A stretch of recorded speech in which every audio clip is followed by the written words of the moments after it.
Hello, Rapingan Sakandigram Sakswang, Nigata Mix video Taluna, Nasimang, channel ko Ningon, Nasimang Dausa Talong, and channel con against Modem, Nasimang subscribe ka ay, Kanchirong Rakabo or Rakidonang Boji, Rakodani video upload ka ako, Gata notification, Taraki, Matsunagata.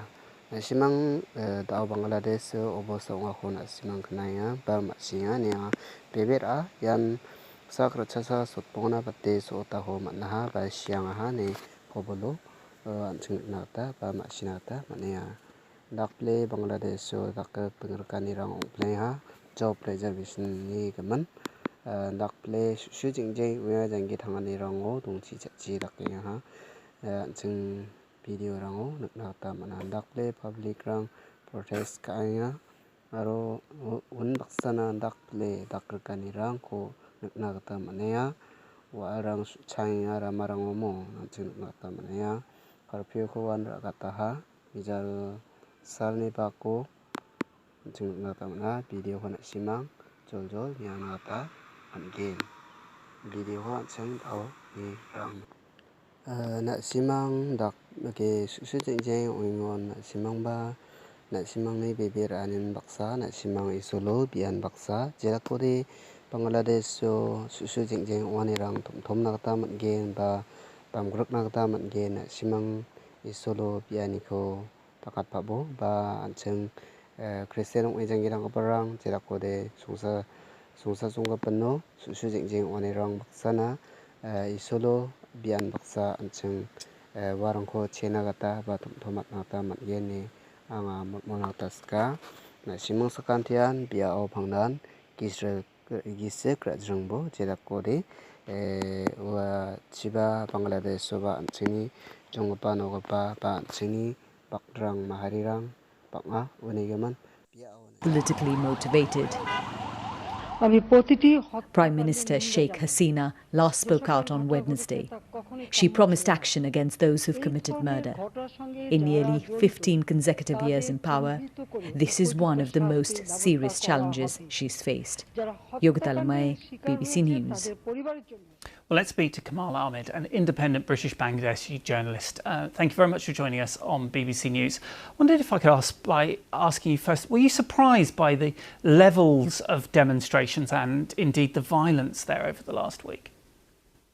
Of course, we were surprised because it comes only within 6 months of an election, which election was always disputed. Nobody, especially international community, thought that election was free and fair. But anyway, the new government, they took power and some sort of stability was there. And so quick, there is such a big discontent and demonstration, protest. It was really unexpected, so quick. Just explain what the students were angry about and whether this Supreme Court decision yesterday will make any difference.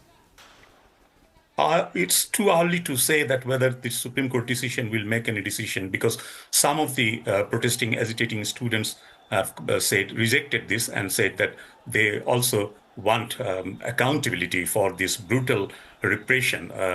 They want justice for those killings, indiscriminate killings. You know that the number has gone up to 175 or 74. So it's still unclear what's going to happen. But on the other hand, the government has accepted the rationale that this high proportion or high percentage of government job in quota allocated for the veterans' families were not fair. This unfairness has been admitted now, established. So it has to be seen how it's being accepted. Yes, and some of the students are saying they're not going to stop protesting until it has actually been implemented. This is quite a tough thing for the Prime Minister, isn't it, at the moment? It is. And remember, this movement, though it started by the students as a quota movement, it no longer remained as a quota movement. All sorts of disgruntled people, angry people, they joined this movement because of high inflation, corruption, lack of accountability. As I said before, the elections were rigged. So disenfranchisement is another reason. So there are lots of aggrieved people. They combined their force and joined this movement. So it has to be seen how others are reacting. And we don't know because government has imposed a internet shutdown, communication shutdown. We can't speak to the people on the ground, and very limited information is coming out from the ground. Even yesterday, there were trouble, and 12 more people were killed yesterday. Kamal Ahmed, independent British Bangladeshi journalist, thank you for joining us on BBC News. Thank you.